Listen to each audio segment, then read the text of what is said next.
Mike, thank you. And tonight, calls for the feds to step in after a deadly riot and hostage situation at the Oklahoma County Jail. We got food. We got mold on the trays. We can't take showers. Well, that scene there playing out. This is inside the jail. A guard being held hostage with a homemade shank. That, along with a number of inmate deaths and the poor conditions, have lawmakers calling for swift action. News 4's Angela Shen has the new information. Lawmakers are asking the federal government to take control of the jail temporarily until improvements can be made. The dangerous and hostile environment at the jail is despicable. Members of the Black Caucus holding a press conference calling for federal intervention. Representative Jason Lowe sent a letter to U.S. Attorney General Merrick Garland asking him to step in. He says after the jail trust took over, tensions inside have been running high, with 10 inmates dying in custody since July 1st, a hostage situation, and several detention officers charged with assault. He and those who know inmates say the conditions are unhygienic and uninhabitable. The living conditions, we talk about bed bugs, we're talking about overcrowding, we're talking about the food. Lowe says another option would be building a new jail with sales tax money. My suggestion is a federal takeover, for the federal government to take over the entire jail, unless we come to a resolution where we can build a new jail with a sales tax. Jail trustee Francie Ekwereku says she supports federal intervention. It is absolutely time that somebody, hopefully the DOJ, does come in and provide that relief in order to save the lives that live and work at that jail. Jail Trust Chair Tricia Everest sent News 4 the following statement. I applaud the selection of Attorney General Garland and grateful that he is returning to the state on the anniversary of the bombing, especially as he played a role in the prosecution. I invite the caucus and any legislators to come tour, see the changes in plans, and discuss their concerns and comments. We will cooperate with any oversight. Angela Shen, Oklahoma's News 4. Representative Lowe says he has not been able to speak to Attorney General Garland yet, but he hopes to set up a meeting. Controversial murder charges are dropped now against a 17-year-old. In November, Wyatt Cheatham and his best friend, 15-year-old Stavion Rodriguez, used guns to rob a southwest Oklahoma City convenience store. After the two took off, Rodriguez returned to the scene of the crime, where a standoff with police ended in gunshots and Rodriguez dead. Get down! Drop it! Get your... Now, even though Cheatham was not there when shots were fired, he was charged with felony murder because under state law, Cheatham can be charged with murder because he and Rodriguez were allegedly taking part in something dangerous when Rodriguez was killed. But today, the murder charge was dropped after Cheatham pled guilty to robbery with a firearm. He understands that he has to do some time and is hopeful that he can come out a better person, which that's what ultimately our goal is as well.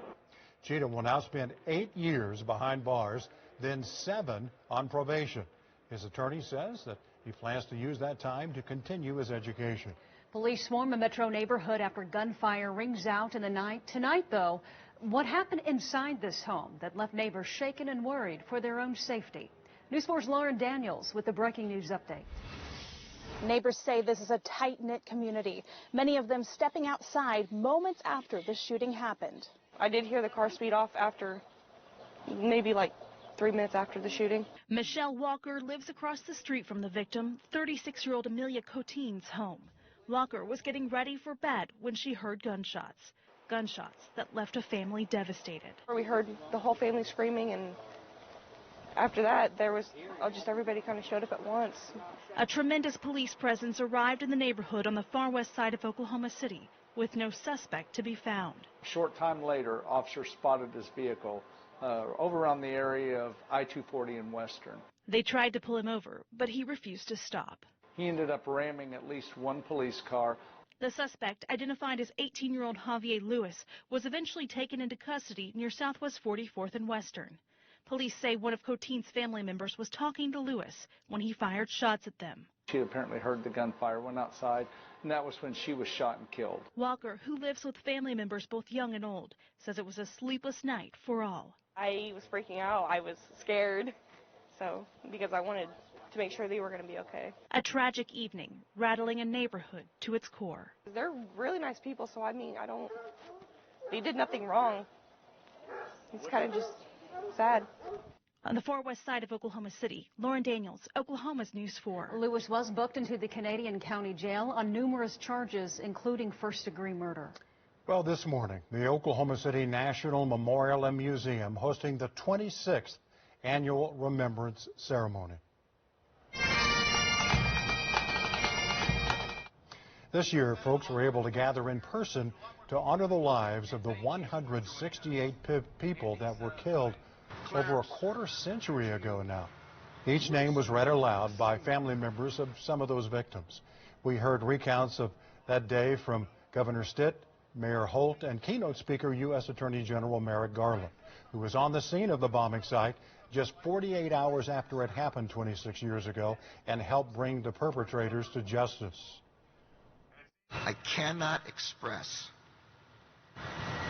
the depth of my gratitude for your thinking of our comfort in your pain, nor the depth of my admiration for the care that Oklahomans extended to those who were hurting, neighbors and strangers alike. I vividly remember it, so certainly a very traumatic day, but I think the thing that all of us remember as a family is how everyone is so helpful.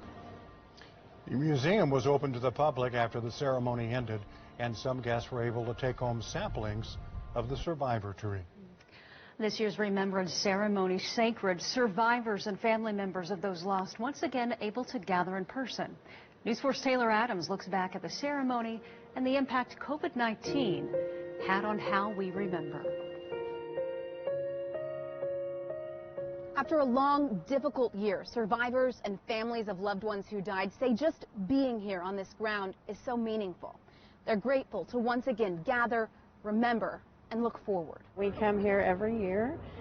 We have not missed an anniversary, except, of course, the last one was virtual. COVID-19 taking so much from so many. A year ago today, the 25th annual pre-recorded program was not what we wanted to do. But in the midst of a global pandemic, the only thing we could do. For Cindy Farrell Ashwood, remembering her sister and the 167 others who died in 1995 virtually last year was painful, but still meaningful. It was heartbreaking at first not to be here, but you know, it was lovely, and I really wouldn't be anywhere else. I feel like I just have to be here. And the virtual ceremony reaching more people than anyone thought possible. Turns out it was an incredible history lesson to many and seen by 250,000 viewers statewide. And around the world, reaching potentially 1.3 billion people. We've learned some good from COVID and we've gotten some bad, but being able to connect with audiences that we never would have been able to connect with before. And this year, a new kind of ceremony. One not completely normal, but in person, allowing Blaine Arthur to honor her mother. To come back in person, to have people that show up and remember, it's incredibly important. Taylor Adams, Oklahoma's News 4. And right now, the Memorial Marathon is set for October. Officials hope all will be back to normal by next year. New coronavirus numbers out today. 787 new positive cases since Friday. 21 new deaths to report, too. And right now, 197 Oklahomans are hospitalized with COVID. Well, it's a fight for local control. Ultimately protect Oklahomans from federal overreach. But some lawmakers, including Republicans, say a bill aimed to protect Oklahomans from presidential executive orders is also a legal target. Details next. You know, incredibly for tomorrow, for quite a few Oklahomans, snow is in the forecast. Now, it isn't going to be much, but you have to consider tomorrow is April the 20th. The latest all-time snow for Oklahoma City is a trace on April the 30th. So this is a pretty big deal, climatologically speaking. But more importantly, the cold temperatures that are on the way. We'll talk about those lows in your forecast. It's straight ahead. All right, Mike, and due to today's breaking news coverage of the Derek Chauvin trial, Days of Our Lives did not air. So if you want to see it, record early today, tomorrow morning, from 2:30 a.m. to 3:30 a.m. You're watching Oklahoma's News 4 at 6 with Jolene Cheney, Kevin Ogle, Mike Morgan, and Ryan Brinkley. Oklahoma's News 4, looking out for you.